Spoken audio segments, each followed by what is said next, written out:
1949년 롱아일랜드의 중산층 동네에서 재즈 음악가인 아버지와 전업주부인 어머니 사이에 한 아이가 태어났습니다. 그의 이름은 레이 달리오였죠. 달리오는 평범한 아이였고 보통 학생들보다는 조금 불량했습니다. 어렸을 때 친구들과 놀기 좋아했고 좀 더 잘해서는 여자들을 쫓아다녔죠. 그는 어렸을 때부터 암기력이 좋지 않아서 학교에 가는 것을 별로 좋아하지 않았습니다. 학교에서는 너무 많은 암기력을 요구했기 때문이죠. 그러나 호기심이 많았고 스스로 알아내는 것을 좋아했습니다. 그러나 당시에는 이런 특성이 분명히 드러나지 않았다고 합니다. 그는 공부를 잘하는 것이 어머니의 칭찬을 제외하면 자신의 인생에 무슨 도움이 되는지 이해할 수 없었다고 합니다. 어머니는 레이 달리오가 성적이 나쁜 것을 걱정했고 중학교에 다닐 때까지 밖으로 놀러 가기 전에 2-3시간 동안 공부를 하라고 하셨죠. 하지만 달리오는 그렇게 하지 않았습니다. 달리오의 아버지는 음악가셨는데 새벽 3시까지 일하시고 주말에는 늦잠을 잤죠. 달리오는 아버지와 사이가 좋지 않았는데 그 이유는 나뭇깎이 같은 잡일을 많이 시켰던 게 너무 싫었다고 합니다. 하지만 어머니가 돌아가신 후 아버지와 달리오는 매우 가까워졌다고 합니다. 달리오는 아버지가 대공황을 이겨내고 제2차 세계대전과 한국전쟁을 경험하면서 생긴 것으로 보이는 그의 강한 개성을 존경했다고 합니다.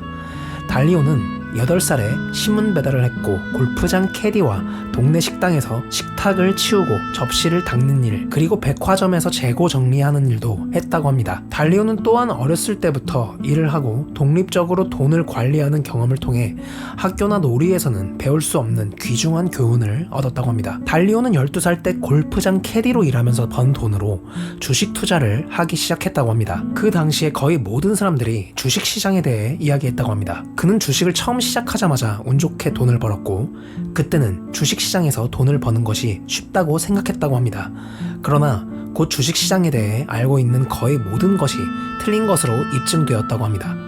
그는 주식은 결국 오를 것이라고 확신했고 시장이 하락하고 있음에도 주식을 계속 매수했다고 합니다. 그리고 무엇이 잘못됐고 어떻게 대응해야 하는지를 깨달았을 때까지 돈을 잃었죠. 그는 주식시장에 대한 관심과 필수 외국어를 배울 필요가 없다는 이유로 대학에서 재무학을 전공했습니다.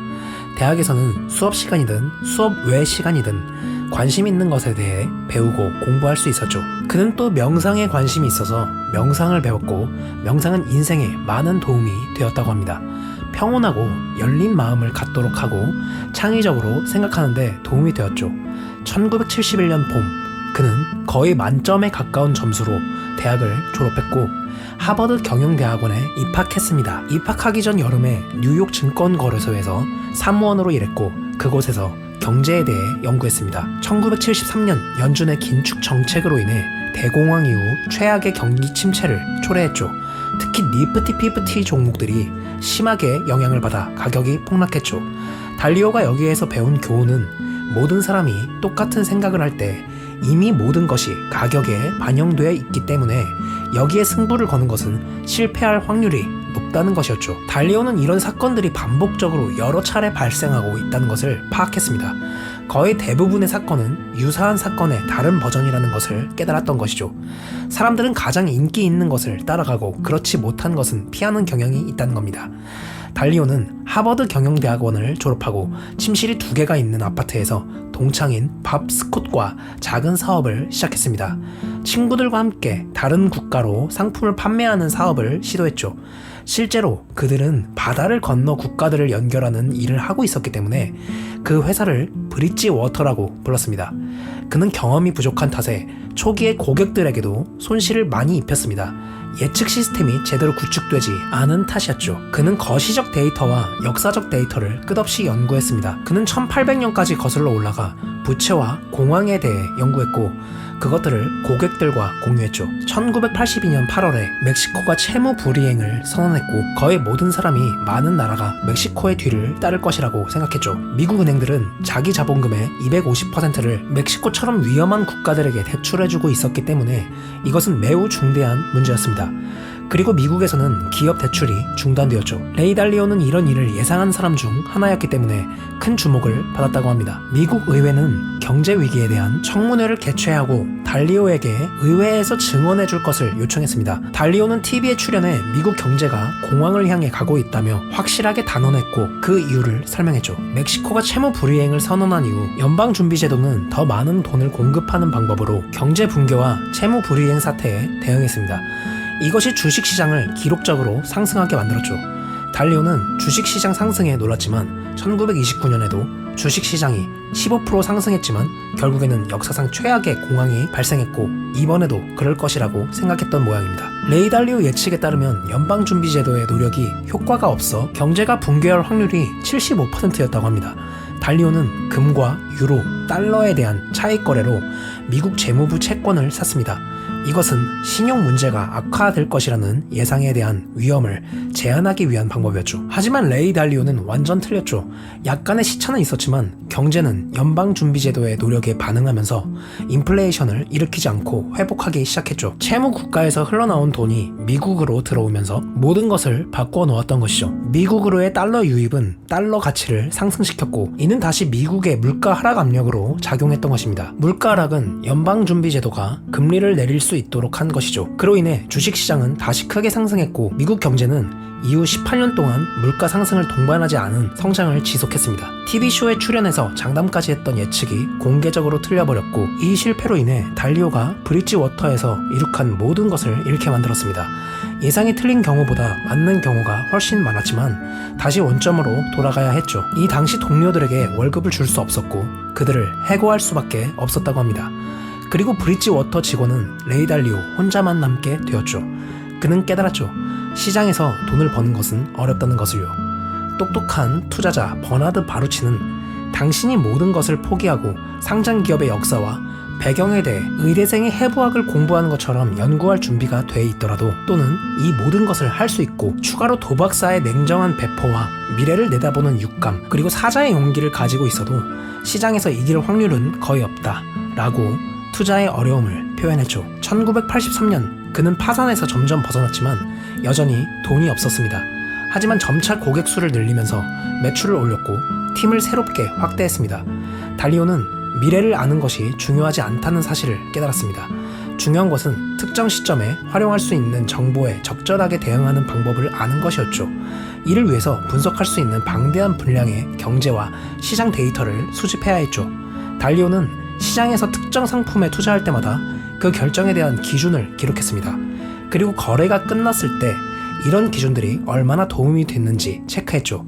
그리고 이런 기준들을 공식으로 만들고 과거 데이터를 공식에 적용해 보면서 그 규칙들이 과거에 얼마나 효과가 있었는지를 검증할 수 있다는 것을 알게 되었습니다. 달리오는 100년 이상 가능한 한 가장 먼 과거로 돌아가 데이터 활용이 가능한 모든 국가를 상대로 새로 만든 시스템을 검증했습니다. 이런 검증을 통해 경제와 시장이 시간의 흐름에 따라 어떻게 작동했고 어떻게 해야 하는지 통찰력을 얻었고 그것을 데이터로 입력하고 컴퓨터로 작동시켰죠. 그 결과 브릿지워터의 금리, 주식, 통화, 분석 시스템이 탄생한 겁니다. 달리오는 이런 시스템을 기반으로 1987년 블랙 먼데이에 앞서 하락을 예상하고 공매도를 해 큰 수익을 올려 주목을 받았습니다. 그는 모든 투자 방법과 위대한 투자자들도 곤경에 처할 때가 있다고 합니다. 대부분의 사람들은 논리적이기보다 감정적이기 때문에 단기 성과에 과도하게 반응하는 경향이 있죠. 사람들은 경기가 좋지 않을 때 투자를 포기하거나 낮은 가격에 팔고 경기가 좋을 때 너무 높은 가격에 삽니다. 달리오는 이것이 투자뿐만이 아니라 인간관계에서도 동일하게 적용된다는 것을 깨달았죠. 상황이 나쁠 때보다 좋을 때 친구들이 더 많습니다. 대부분의 사람이 패배자를 피하고 승자와 함께 있고 싶어 하기 때문인 거죠. 하지만 진정한 친구는 그 반대라는 거죠. 그는 실수에서 배운 교훈을 체계화했고 무엇인가 잘못되면 그것을 항상 기록으로 남기고 문제의 중대성을 분석했다고 합니다. 이런 습관 덕분에 그는 세계 최고 규모의 헤지펀드 브릿지워터의 CEO가 된 것이죠. 레이 달리오는 빌 게이츠, 앨런 머스크, 잭 도시 등등 세계 최고로 성공한 사람들과도 자주 만나며 이야기를 나누어 본 결과 그들의 공통점을 설명하기도 하였는데요. 이들은 사람이나 사물이 자신의 대담한 목표를 달성하는데 방해가 되는 것을 허용하지 않는 독립적인 사고 소유자라고 합니다. 이들은 자신들의 꿈을 실현하려는 욕구가 목표를 달성하는 과정에서 경험하는 고통보다 훨씬 더 강하기 때문에 실패해서 회복하는 능력 또한 매우 뛰어나다고 합니다. 그들은 또한 자기 주장이 강하지만 동시에 개방적입니다. 앨런 머스크를 예로 들어보면 테슬라를 출시하고 달리오에게 자신의 차를 처음 보여주었다고 합니다. 그리고 그에게 스페이스X를 어떻게 시작하게 됐는지 물었을 때 그는 나는 인류가 화성처럼 다른 곳으로 이주해 새로운 삶을 시작해야 할 전 지구적인 재앙이 틀림없이 일어날 것이라고 생각했습니다. 어느 날 화성 프로그램에 어떤 발전이 있는지 알아보기 위해 미 항공우주국 웹사이트를 방문했는데 화성으로 갈 생각조차 하지 않고 있다는 사실을 알게 되었죠. 나는 페이팔을 매도해 1억 8천만 달러를 가지고 있었고 9천만 달러를 주고 과거 소련으로부터 ICBM을 사들여 화성으로 보낸다면 화성 탐사를 촉진시킬 수 있을 것이라는 생각이 들었다 라고 말했다고 합니다.